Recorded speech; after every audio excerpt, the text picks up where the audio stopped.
हरिओम जी, हरिओम हरिओम। आप भी सोचते हो ये फिर से आ गया बूढ़ा, पर बूढ़े जो हमारे बरोबर के हैं, जो हमसे ज़्यादा उम्र रखते हैं, वो तो नहीं सोचते कि आ गए भाई अपनी बकवास सुनाने। चलो, जो आपके भाव हैं, जो आपके भाव हैं सोचो। परंतु आज मैं आपको गाड़ी चलाना सिखा रहा हूँ। चलाई होगी बचपन में गाड़ी आपने, वही गाड़ी मैं फिर से चलाना सिखा रहा हूँ। आज मैं इस लट्ठे पे बैठा हूँ, देखो ये लट्ठा है और ये मेरी गाड़ी है और ये मेरा स्टार्टिंग है। स्टार्टर कर रहा हूँ, गाड़ी स्टार्ट करते हैं और गियर बदलते हैं। फर्स्ट गियर में डाल देते हैं, सेकंड गियर में। सवारी कोई भी आ जाओ, आवाज़ मत दो, दूर से आ जाओ, बैठो। तो कोई भी बाहर नहीं निकालेगा हाथ और मुंह बाहर नहीं निकालेगा आने वाले गाड़ी। अरे भाई आ जाओ, रोक रखी है। तो हम स्टार्ट करते हैं गाड़ी, यात्रा करते हैं। आ रहा हूँ। यात्रा इस तरीके से होती है भाव की। बचपन में है ना, भाव से जुड़े होते हैं। जो भाव आते हैं वही हम यात्रा में डाल देते हैं। गाड़ी स्टार्ट कर लेते हैं, गाड़ी में सोच लेते हैं, विचार कर लेते हैं कि कौन सी गाड़ी है, और उसी तरीके से हम आवाज़ भी निकालते हैं मोटरसाइकिल की, स्कूटी की।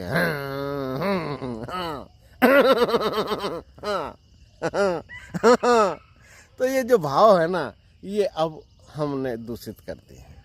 हमारे भावों की यात्रा है ये, और भावों की यात्रा की वजह से हमने अपने परिणाम जो निकल रहे हैं वो दूषित हो गए। तो जो परिणाम दूषित होने के पीछे हम दूसरों से कह देते हैं, तुमने मेरे साथ ये किया, तुमने मेरे साथ ये किया। हमने कभी भी मदर से ये नहीं कहा कि मम्मी आपने मेरे साथ बार बार बचपन में कहती मर क्यों नहीं जाता, मर क्यों नहीं जाता। एक बिटिया है, उसने मेरे से कहा था कि मेरे पापा कहते हैं कि तू पैदा होते ही क्यों नहीं मर गई। तो मैंने उससे कहा था कि क्या उसके भाव अशुद्ध हैं।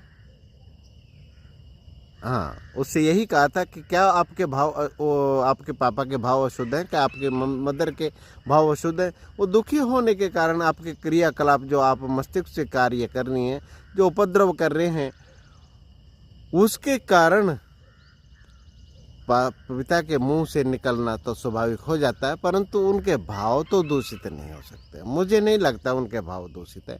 बेटा ये तो आपका सोचना ही बेवकूफ़ी है। पर खैर उसने सोचा और मेरे से बताया, मैंने समाधान कर दिया। और यही समाधान तभी तक निकल सकते हैं जब आप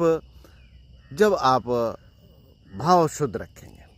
अगर भाव शुद्ध हैं तो फिर आपके पास कोई भी बात जो निकलती है, मुंह से निकलती है आपके या किसी के मुंह से निकलती है, तो उन बातों को समझ सकते हैं। हम पहले कहा करते थे कि हम किसी भी जानवर से, किसी भी पशु पक्षी से बात कर सकते हैं।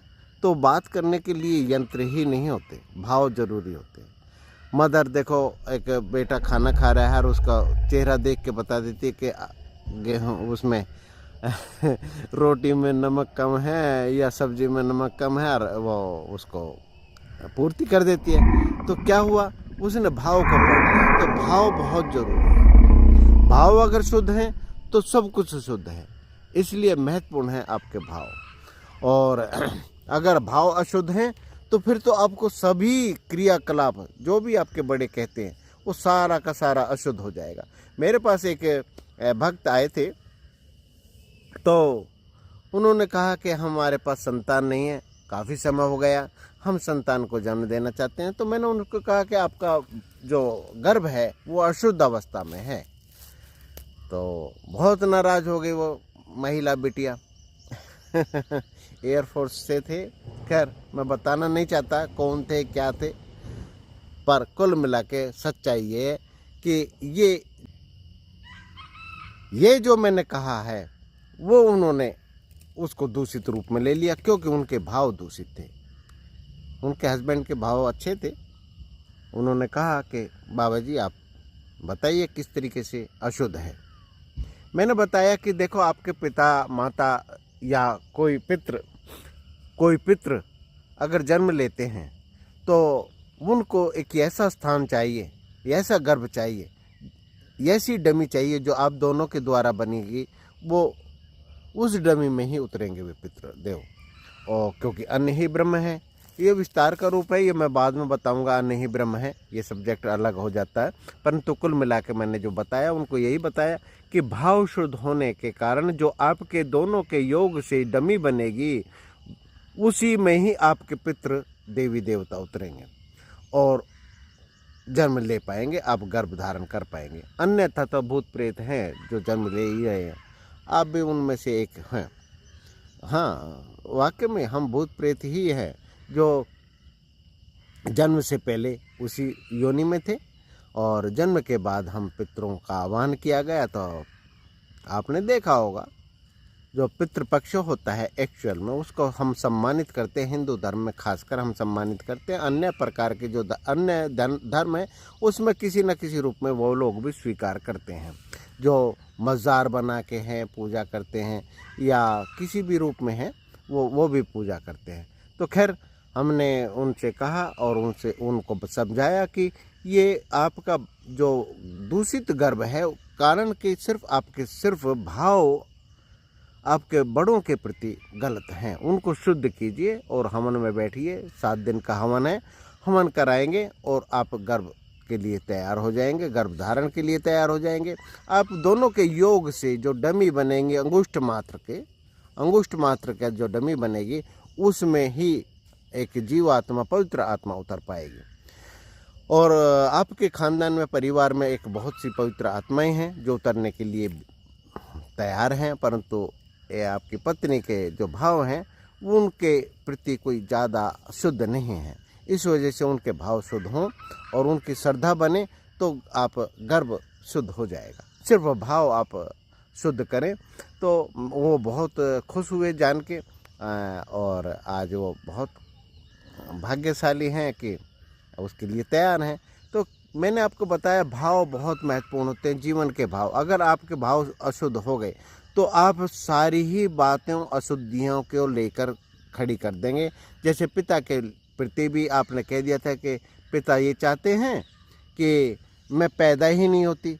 अरे नहीं, पिता अगर चाहते तो तेरा गला वहीं पर घोट दिया जाता, या उसको आपके मैंने देखा है राजस्थान में, हरियाणा में भी देखा है, तो वहाँ पे ये चीज़ मुझे देखने को मिली कि जैसे कन्या अगर जन्म लिया है तो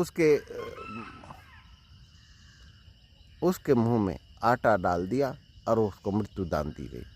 तो आज वो प्रॉब्लम्स है, समस्याएं खड़ी होंगी। खैर समस्या एक अलग चीज़ है, परंतु भाव उनके प्रति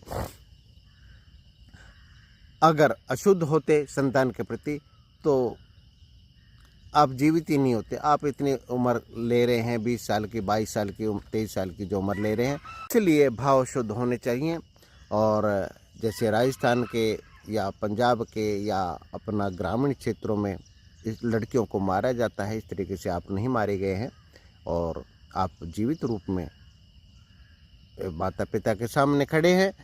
तो मेरा ये मानना है अगर आपने भाव अशुद्ध कर लिए किसी के भी प्रति तो उसके सारे शब्द ही गलत दिखाई देंगे, सारे शब्द।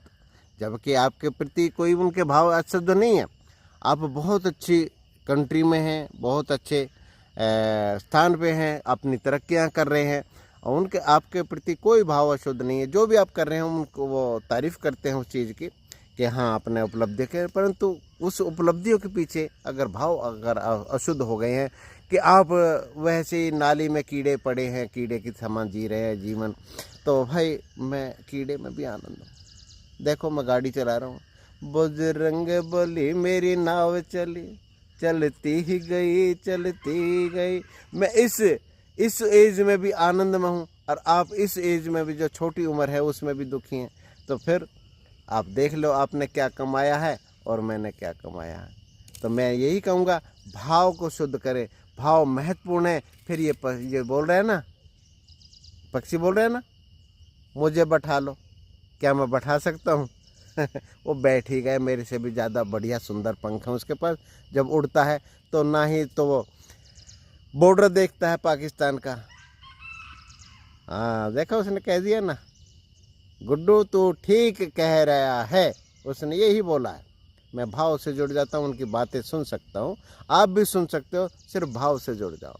वार्तालाप कर सकते हो। आपके घर का डॉगी से जुड़े हुए ना, एक छोटा शिशु जो जन्म लेता है वो भाव से जुड़ा हुआ ना, आप वो तो कुछ नहीं बोलता, 3 साल तक, 2 साल तक, 1 साल तक नहीं बोलता बहुत से बच्चे, और उनसे जुड़े रहते हैं। और डॉगी तो बिल्कुल बोलता ही नहीं, होता की भाषा एक भौंक भौंक भौंक की जो भी आवाज़, और फिर आप समझ जाते हैं इसको भूख लगी है, हाँ भूख लगी है, उससे जुड़ जाते हैं। और उससे जो बुजुर्ग है, जो आपका भला चाहता है, उससे नहीं जुड़ पाते।